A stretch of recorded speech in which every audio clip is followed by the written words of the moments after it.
মন্ত্ৰী মহোদয় উপভোগন গ্ৰহণ কৰিছে CRPF ব্যাটালিয়ন SIK টিকাঞ্জলিৰ নেতৃত্বত ইয়াৰ পিছতে আৰবিসি উনি যোৰহাটৰ অভিযান গ্ৰহণ কৰিছে নেতৃত্ব প্ৰদান কৰিছে SI অভিকে যাদৱে ইয়াৰ পিছতে ডিস্ট্ৰিক্ট আৰ্মড AB স্টাফৰ অভিযান গ্ৰহণ কৰিছে নেতৃত্ব প্ৰদান কৰিছে SC গোবিন্দ বৰাই কৰ্মকাৰে ইয়াৰ পিছতে WPC কেডেট যোৰহাটৰ নেতৃত্ব প্ৰদান কৰিছে সন্ধিয়া সংগীত চৰ্চা কেন্দ্ৰৰ শিল্পী ভোগাৰ অনুৰোধ কৰিছোঁ জ্যোতি কলিতাই এয়া মুখ্য অতিথি মহোদয়ে অভিবাদন গ্ৰহণ কৰিছে ইয়াৰ পিছতে 9 SCC মেল বেটেলিয়ন নেতৃত্ব প্ৰদান কৰিছে উপস্থিত আছে এয়া অভিবাদন গ্ৰহণ কৰিছে মাননীয় মন্ত্ৰী মহোদয়ে ইয়াৰ পিছতে 64 নেতৃত্ব প্ৰদান কৰিছে মিছ মৌচুমী দেৱীয়ে ইয়াৰ পিছতে আগবাঢ়িছে অসামৰিক প্ৰতিৰক্ষা বিভাগৰ ল'ৰাৰ দল নেতৃত্ব প্ৰদান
জয় জয়তে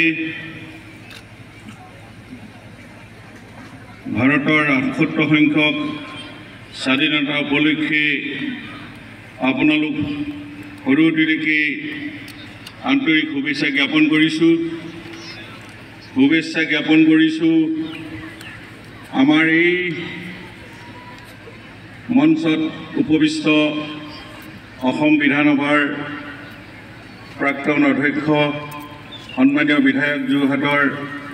জিতেন্দ্ৰনাথ গোস্বামী ডাঙৰীয়া প্ৰাক্তন বিধায়ক হেমন্ত কলিতা ডাঙৰীয়া লগতে জ্যেষ্ঠ নাগৰিকসকল জিলা প্ৰশাসনৰ আয়ুক্ত আৰক্ষী অধীক্ষকে প্ৰমুখ কৰি এই অনুষ্ঠানত উপস্থিত সৰুটিকে এই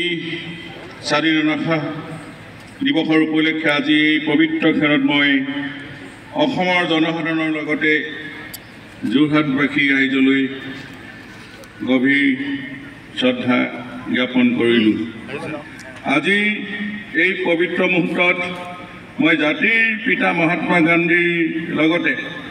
ভাৰতৰ স্বাধীনতাৰ হকে কঠোৰ সংগ্ৰাম কৰা মুক্তিযোদ্ধাসকলৰ প্ৰতি শ্ৰদ্ধা নিবেদন কৰিছোঁ ইয়াৰ উপৰি দেশৰ স্বাধীনতা সংগ্ৰামত আত্মবলিদানী ৰাজ্যখনক মহীয়ান কৰি তোলা মণিৰাম দেৱান কুশল কোঁৱৰ পিয়লি ফুকন মুকুন্দ কাকতি কনকলতা বৰুৱা ভোগেশ্বৰী ফুকননীৰ লগতে অন্যান্য সকলোৰে শ্ৰদ্ধাঞ্জলি জ্ঞাপন কৰিছোঁ উল্লেখ কৰিব লাগিব যে এই আন্দোলনত অসমৰ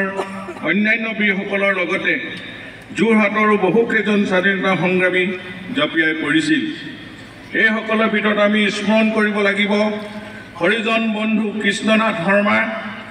দেশ নেতা কুলধৰ চলিহা, শ্ৰী শ্ৰী পীতাম্বৰদেৱৰ গোস্বামী, জননায়ক দেৱেশ্বৰ শৰ্মা, অসম গৌৰৱ ৰোহিণীকান্ত হাতীবৰুৱা, কৰ্মপ্ৰাণ হৰিনাৰায়ণ বৰুৱা, ৰামেশ্বৰ ভট্টাচাৰ্যী, সৰ্বেশ্বৰ বৰচেতিয়া, বিদ্যাধৰ শৰ্মা, লক্ষেশ্বৰ বৰুৱা, সতীধৰ মলয়া বলিয়া, গংগাধৰ বৰকটকী, মহেশ্বৰ বৰকটকী, মোহন চন্দ্ৰ মহন্ত, নিবাৰণ চন্দ্ৰ বৰুৱা, ৰোষেশ্বৰ ৰাজখোৱা, মুৰলীধৰ বৰুৱা, শ্ৰমিক প্ৰাণ সৰ্বেশ্বৰ বৰদলৈ আৰু চক্ৰধৰ শইকীয়া ডাঙৰীয়ালৈ। ভাৰতবৰ্ষৰ মাননীয় প্ৰধানমন্ত্ৰী নৰেন্দ্ৰ মোদী ডাঙৰীয়াৰ নেতৃত্বত বৰ্তমান আমাৰ দেশ দ্ৰুতগতিৰে প্ৰগতিৰ দিশত আগবাঢ়িছে। মাননীয় প্ৰধানমন্ত্ৰীৰ দূৰদৰ্শী চিন্তাৰ আধাৰত আমাৰ সকলোৰে হৃদয়ত দেশ প্ৰেম জাগ্ৰত কৰি ৰাখিবলৈ বিগত বৰ্ষৰ দৰে এইবাৰো পালন কৰা হৈছে হৰ ঘৰ তিৰংগা কাৰ্যসূচী। যোৱা 9 আগষ্টৰ পৰা আজিলৈকে অৰ্থাৎ 15 আগষ্টলৈকে চলা এই সপ্তাহজোৰা কাৰ্যসূচীত বহু লোকে অংশগ্ৰহণ কৰিছে আৰু নিজ নিজ ঘৰত তিৰংগা পতাকা উৰুৱাই চেলফি উঠি হৰ ঘৰ তিৰংগা.comত আপলোড কৰিছে। আপোনালোকৰ এই সহায়ে আমাক উৎসাহিত কৰিছে